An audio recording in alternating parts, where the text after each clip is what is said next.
Welcome to Arthur's life, where today we discuss his lack of fatherly love and the hilarious events that unfold after he encounters Wayne. But today, he meets little Bruce, aka baby Batman. These two kids' matching coats are like a family relationship billboard. To make Bruce laugh, Arthur donned a clown nose and magically pulled out a bouquet, despite being broke. He tried hard to make this little brother happy, but suddenly the butler popped up, blocking Bruce like, "Stay back." As soon as the butler learned of Arthur's identity, he got all cautious, like, "Your mum's paranoid. Everything she says is nonsense. Just scram. Thomas Wayne is my dad." Arthur couldn't take the butler's mockery anymore. Hearing this, the butler burst into laughter, maybe too much. Arthur just lost it, puzzled why everyone was so mean to him, and when he saw Bruce's terrified eyes, he bolted away like a kid who lost his toy.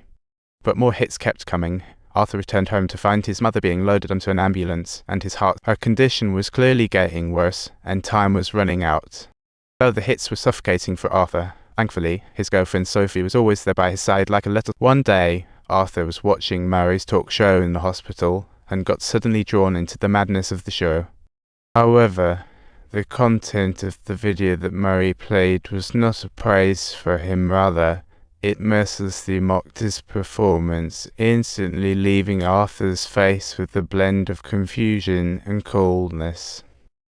Even his idol was malicious towards him. Arthur thought to himself, "I really am a joke." In order to thoroughly understand the complicated connection between him and Wayne, Arthur decided to take action by sneaking into a movie theater and closely following Wayne all the way to the restroom, only to discover to his surprise that Wayne didn't recognize him at all. He'd rather not hear any bad talk. Wayne seemed oblivious to how weird his emotions were. "What's wrong with you people? Why are you all so dull?" Arthur couldn't help but wonder. "Those words you're saying are really like the crazy jokes told by my mom. Do you really think it's funny?"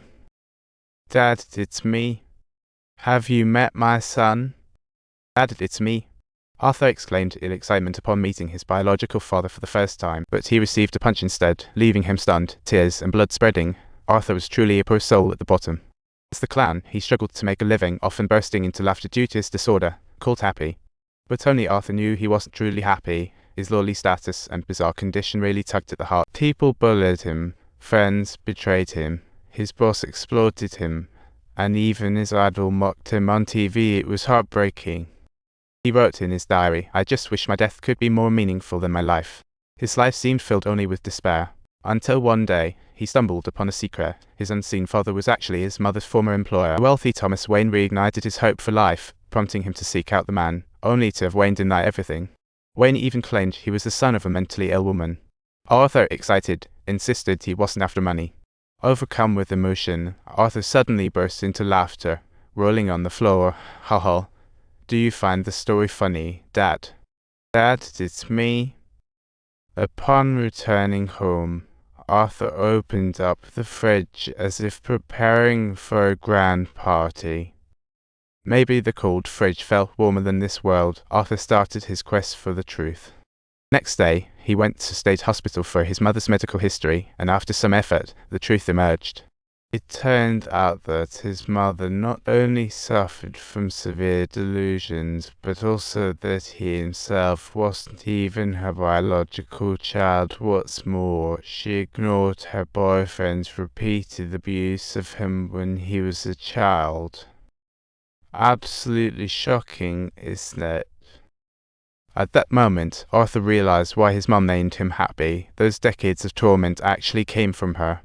That night, Arthur stormed into Sophie's apartment during a downpour, only to find no solace or care at all. Sophie was shocked, nervously begging him not to harm himself, feeling like a scene from a drama. She didn't even know him. Everything was just Arthur's unrequited daydream. Arthur walked slowly to his mother's bedside and, with summoned courage, finally voiced the words he had long kept buried inside, then gently covered her mouth and nose, completely severing her last tie to this world.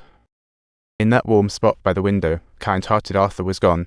making way for the rebirth of the evil. The clown suited up in a fancy outfit, sitting on the couch rehearsing for his grand show, dancing furiously, pushing himself to the limit.